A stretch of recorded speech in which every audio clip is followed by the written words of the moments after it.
We're going to be breaking down the Bengals running back room here on today's edition of Bengals Breakdown. And if you want more Bengals position breakdowns, you're in luck because we'll be going through the entirety of the offense and the entirety of the defense here on the channel. Don't miss out. Hit that sub button for me right now, youtube.com/BengalsTV. All right, so coming up on today's show, going to be spending some time looking at the Bengals running back room. Going to be kind of going through player by player, including the UDFAs, including the practice squad guys there as well, and kind of going to be discussing the likelihood of making the roster for all these guys in 2025. Your running back one is very obvious, right? Chase Brown. You feel really good about what you have in Chase Brown, and we'll get into him a little bit more here in a second, but really a guy that I think is going to continue to take that next step and really be a great football player for you. Zack Moss, kind of an interesting offseason move. You opted to restructure him. Don't have any issues there with that. That shows me that the Bengals think he can get back to full health, and also shows me that the Bengals are happy with what they saw from him prior to his neck injury last season. Then you have that reunion there with Samaje Perine coming in most recently from the Kansas City Chiefs, having an opportunity to reunite with his boys here in Cincinnati. But we'll start here with Chase Brown. Look, I'm incredibly high on Chase Brown, and my expectations for Chase Brown are incredibly high. I thought what he did last year was unbelievable, and I think he will continue to get better for this Cincinnati Bengals football team. And I really think he fits into their offense so well, right? Obviously with Joe Burrow, Jamar Chase, T. Higgins, Zach Taylor, those guys are pass first, right? And this football team, as long as Joe Burrow is here, is always going to be pass first. But when the Bengals had to mix it up and needed to get some stuff going on the run game, he was a reliable guy that you could go to. And also, when you found yourself so many times late in games, it was close, you were trailing, right, and you needed to say, you know what, we need to throw in one, running play here to keep these guys off balance. Chase Brown was a guy that you could count on to go out there and make the right play, right? And he also really showed improvement when it came to blocking, right? Pass pros or running back, again, always going to be something that's very valuable when Joe Burrow is playing quarterback. And I also thought what he was able to do in the passing game, coming out on screens, right, checkdowns, thought that was very valuable as well. I think Chase Brown's going to continue to get better. And I think at some point he's going to become a household name if he can stay lucky, because he's playing with such a great offense. And I think he fits into that offense so well. And I think the Bengals really got a steal a couple of years ago in the draft when they got him in the 5th round. Grade the Bengals running back room for me in the comments of today's show. A, B, C, D, or F. Let me know what you think. It is the pinned comment of today's video. Sound off for me right now. Talk Zack Moss here on today's show. Again, to restructure that contract a little bit for the Cincinnati Bengals, his cap hit's going to be a little bit over $3 million. And if you move off him, you're going to be saving about $2.74 million. Make no mistake, he's no guarantee to be a shoo-in on the Cincinnati Bengals roster. Now, it's my way of thinking that both him and Perine, we'll get to Perine in a second, are going to make this football team, but there is a real world where one of them does get cut. So I think they do really have to show that, hey, they're in a good spot. They have to play well during training camp. Again, we'll see what Moss's timeline looks like coming back from that neck injury. But he's got to play well in training camp, and they got to play well in the preseason too as well. But I think the 8 games that you got out of Zack Moss, yeah, where there's some frustrations in the running game. You weren't winning a ton of games early in the year, especially. I understand that, but I think the Bengals really liked what they had from Zack Moss. I think the Bengals like Moss, but he's not guaranteed a spot on this football team. As I just mentioned, there's a reason they restructured him, tried to bring him back. They understood that, hey, coming off that serious neck injury, right, and kind of the production that we saw prior to that, probably not good enough to keep you at your current contract, but we want you to come back, give you an opportunity, give you another signing bonus, and Zack Moss obviously took it, and hopefully it works out for him and the Cincinnati Bengals, and he gets some valuable time out there on the football field and can help this team win. Samaje Perine is a little bit cheaper.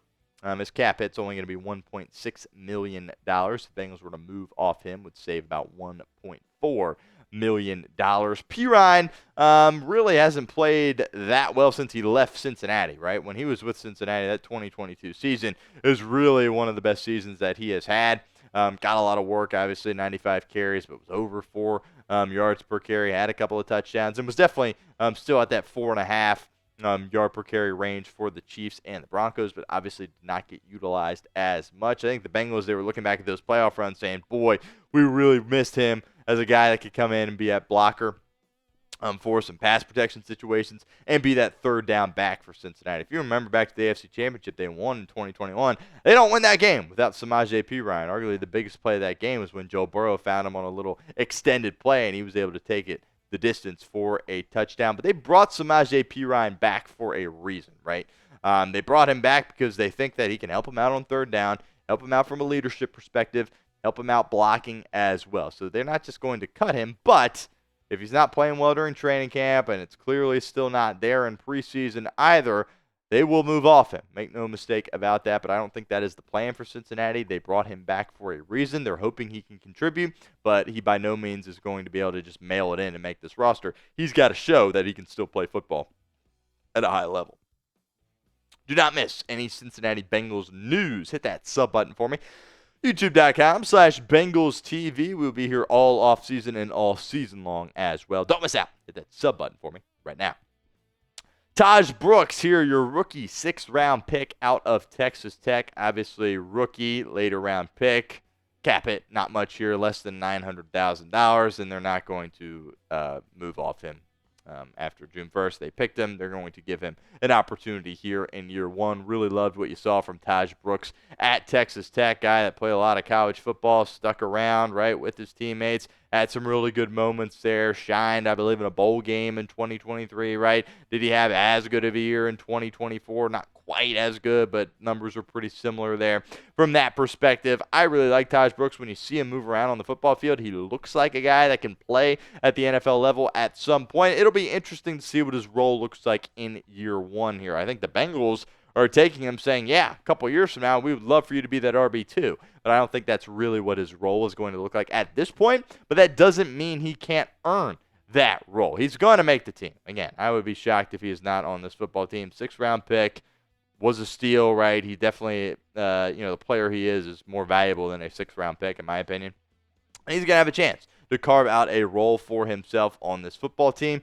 That will be up to him. If he can go out there and, really dive into the playbook, really do a great job of learning quickly, really build that rapport with Joe Burrow. The rest of the guys offensively, he's going to get more time and perhaps can eventually, by the midway point of the season, slide into that RB2 spot. We will see. That is the goal for Cincinnati at some point. But if he's running back 4 for you and isn't always active this year, I don't think that's the end of the world, considering that you've got 2 veterans in there behind Chase Brown in Zack Moss and Samaje Perine.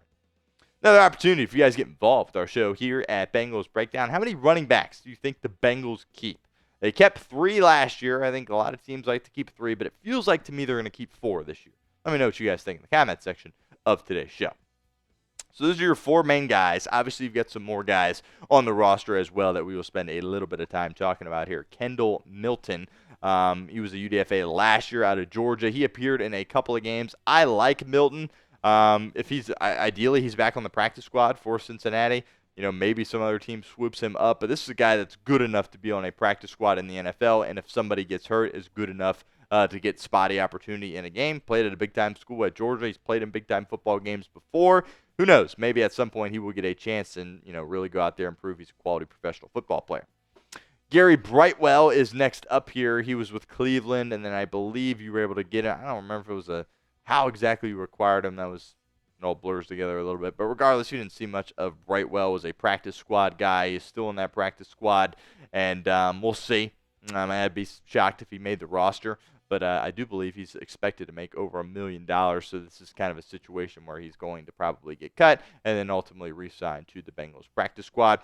Quaylee Conley, last up here on this list, is your UDFA out of Arizona. Really like this kid. Think he's got a lot of upside. But unfortunately for him, your room is just kind of a little bit too stacked here at this point. Again, would really like him to be a part of your practice squad. Obviously, one of these guys probably isn't going to be sticking around on the practice squad, but I think you're really at a solid group here at this running back room, a room in which was kind of a weakness for you kind of going into this offseason. And I thought you did a good job of kind of building behind Chase Brown. This is kind of what I look at as far as a roster status goes here at this point. Chase Brown, he is your lock to make the roster, right? He is your running back 1. And then I've got the maybe safe designation between Zack Moss and Samaje Perine. I think in the ideal world for the Cincinnati Bengals, they both make the roster, but I'm not exactly sure that both are going to be able to. They're going to be given every opportunity to earn that, though. And again, my prediction is that they both will be able to make the roster. Taj Brooks for me is a near lock, right? 6th-round pick. You want to see what you have in him. I would be shocked if they ultimately cut him. I view him as a near lock. And then Kendall, Milton, Gary Brightwell, and Quaylee Conley. Those 3 guys are going to be more on the outside looking in.